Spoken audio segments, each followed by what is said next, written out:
ఈరోజు మన కళ్ళ కొట్టొచ్చినట్టుగా కనబడతా ఉంది. కాంగ్రెస్ బీజేపీ కేంద్రంలో బద్ద శత్రువులు, కానీ ఇక్కడికి వచ్చేసరికి లోపల చిట్టాపొట్టాలు వేసుకొని కేసీఆర్ను దెబ్బతీయడం కోసం, బీఆర్ఎస్ని దెబ్బతీయడం కోసం ఈ ఎన్నికల్లో కూడా మరి ఇప్పుడున్నటువంటి ముఖ్యమంత్రి రేవంత్ రెడ్డితో ఎట్లా కుమ్ముక్కై మరి పనిచేస్తున్నారో మనకు అర్థమవుతా ఉంది. చెప్పేటి ఏమో మాటలు, చేసేటి ఏమో ఒక నీచమైనటువంటి పనులు.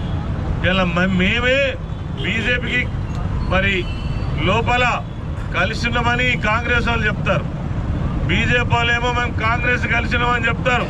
ఇగో ఇప్పుడు మీ బండారం బయటపడ్డది, ఎవరితో కలిసి ఉన్నారో ఇలా తేట తెల్లం అయిపోయింది. నిన్న మొన్నటి దాకా మీరు చెప్పిన అబద్ధాలకు తెరబడ్డది. కాబట్టి ప్రజలు నమ్మరు.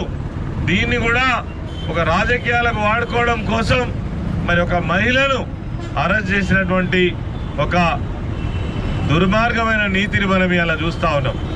అదేవిధంగా నరేంద్ర మోడీ పాలన వచ్చిన నుంచి ఏ వర్గానికి న్యాయం జరిగింది?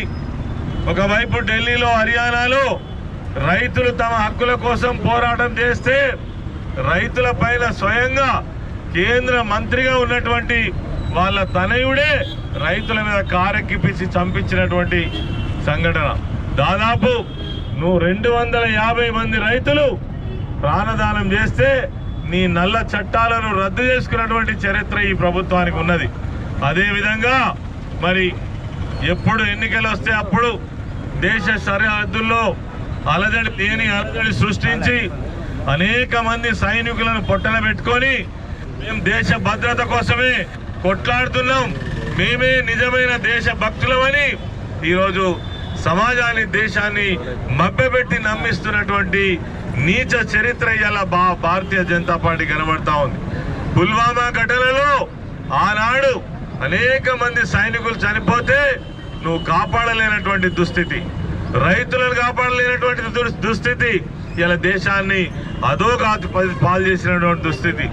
రామ మందిర నిర్మాణం మనందరికి కూడా ఆత్మ గౌరవం, కానీ అదొక్కటే దేశం యొక్క సమస్యలకు పరిష్కారం కాదని బీజేపీ ప్రభుత్వం గుర్తించాలి. ఇలా మతం మత్తు లాంటిది అనేటువంటిది ఆనాడు కార్ల్ మార్క్స్ గారు చెప్పారు. ఇలా దేశంలో ఉన్నటువంటి అనేకమైనటువంటి చదువుకున్నటువంటి విజ్ఞానవంతులు కూడా మీ యొక్క మరి ఉచ్చులో ఇరుక్కొని దేశ సమగ్రతకు, దేశ అభివృద్ధికి కుంటుపడేటువంటి కార్యక్రమాలు మీరు చేస్తా ఉన్నారు. ఇది సరైనది కాదు. ఈ అరెస్టును మేము సీరియస్ గా తెలంగాణ రాష్ట్రం అంతా కూడా ఖండిస్తా ఉంది. బేషరతుగా కవిత గారిని వెంటనే రిలీజ్ చేయాలని, విడుదల చేయాలని డిమాండ్ చేస్తూ ఈరోజు గోదావరి ఖని పట్టణంలో ఈ యొక్క నిరసన కార్యక్రమాన్ని తెలియజేస్తా ఉన్నాం. ఈ కార్యక్రమానికి మరి పూర్తి స్థాయి మరి నాయకత్వం వహిస్తున్నటువంటి మా మాజీ శాసనసభ్యులు కోరుకొంటి చందర్ గారు, అదేవిధంగా గౌరవ కార్పొరేటర్లు, పార్టీ నాయకులు, ట్రేడ్ యూనియన్కి సంబంధించినటువంటి నాయకులందరూ కూడా ఈరోజు పాల్గొనడం జరిగింది. వారందరికీ కూడా ఉద్యమ నమస్కారాలు తెలియజేస్తూ, ఏది ఏమైనా మరి బీఆర్ఎస్ పార్టీని మీరు ఏం చేయలేరు. ఎందుకంటే తెలంగాణ రాష్ట్ర సాధన ఉద్యమాన్ని నిర్మించి ప్రజల మనసుల్లో ఉన్నటువంటి నాయకుడు కేసీఆర్ గారు.